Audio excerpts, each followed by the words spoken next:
Thank you so much, Lars. Yes, so being both a psychologist and an economist, the question that drives me and this research is, are humans inevitably short-term? It might seem that way because economics have shown that it's easy actually to solve climate change. Did you know that if you just slap a proper price on greenhouse gas emissions, typically in the range of $100 per ton and up, and then preferably as a global fee and dividend, we would rather quickly solve it. But we don't. So one explanation is that humans are, as Lars mentioned, short-term individuals or brains. We can see that in our consumption. We want it now rather than later, so-called the marshmallow brain. And then we see it in the markets. We prefer present value rather than future value. And we see it in democracies that are struggling to think more than 4 years periods. So are we then, as a species, hardwired to bring the biosphere down with us? Or, as being psychologists too, I've been training reframing issues. So maybe we should put the question on its head and say, what are the conditions under which humans will act for the long term? And to answer that, we need to look how our brains respond to climate science and how it's communicated, typically through the news. And this then is a discipline called the science of science communication, with an emphasis on climate. And I've summarized a lot of the psychological and sociological research in articles, books, and a TED Talk, simplifying that to 5 main inner defenses. Can you show the first slide, please? And with only 7 minutes, I'll simplify even further. So research shows that when people hear climate news, and you try to change their core, their heart, their emotions, their behavior, there are 5 inner defenses between our ears. First is that we feel that climate is distant from me. The second, that it's doom-filled, and so guilt and fear-inducing. The third is that it's dissonance, meaning between what I do and what I know, there is a mismatch, and that is felt as uncomfortable.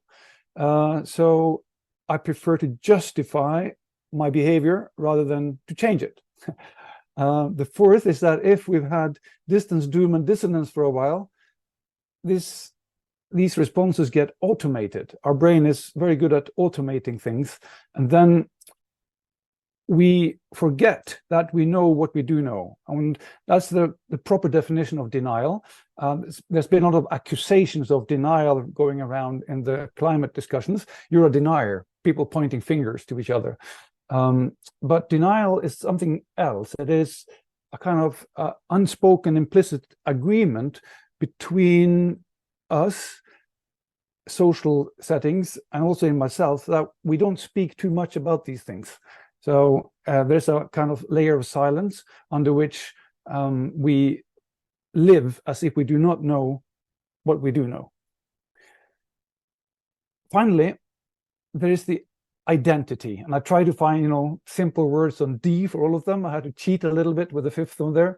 So that goes to the issue of my values, my worldview, and also my professional identity. So if I work let's say in industry or petroleum or transport or aerospace or aviation, and then some climate activists come and scream at me and say we should stop this, and they call for more regulation, more taxes, more brakes on individual liberty. And if my values then are aligned with free market values or individual liberty, then I'll feel that they are calling for big government, which I don't like. So I will listen to other experts that I more like better, that align with my values, my identity, and hence through the famous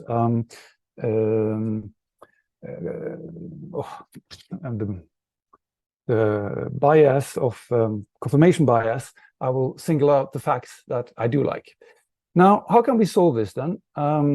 So please, next slide. What we do know works is that the human brain is more social than rational, in the sense that I always care about what my neighbor, my friends, my colleagues are doing. So if they do something, if they get solar panels on the roof, then I will want it too.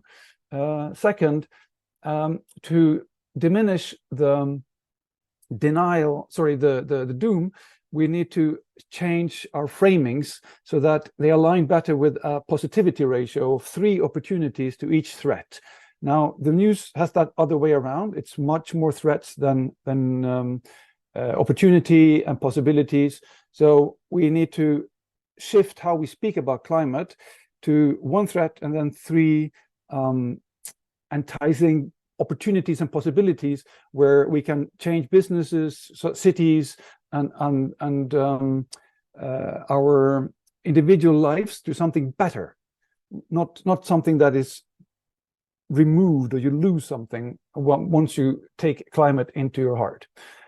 Third is that, second slide, please. Yeah. So in order to change dissonance, we need to make climate behaviors more simple. And this is where we can bring in nudging and behavioral economics. So any time I enter a shop, I would find that, or prefer to do some refurbishing of my house or travel, the climate-friendly option should be the easiest, the default one. So if I don't pay attention, I come out with the best option. Fourth is that we can change denial with frequent signals. So when you do something, you get a positive response that is not just on the gloomy global science news, but on how people are responding. And finally, we need to change the story. How do we create a society that is much better, with more individual liberty and freedom and better lives and lower footprints, and the feasibility of that? So in conclusion then, are humans inevitably short-term? In a way, yes. But that is assuming that you give only people rational facts and science. So rational facts are insufficient to create lasting engagement. Second, humans will act for the long term when conducive conditions are in place. And then we need social norms, supportive frames, simple actions, signals, and stories that go with the brain, brain-friendly. And third, individual actions do not solve climate problem, but they do build the necessary support for structural change, both in business and in government.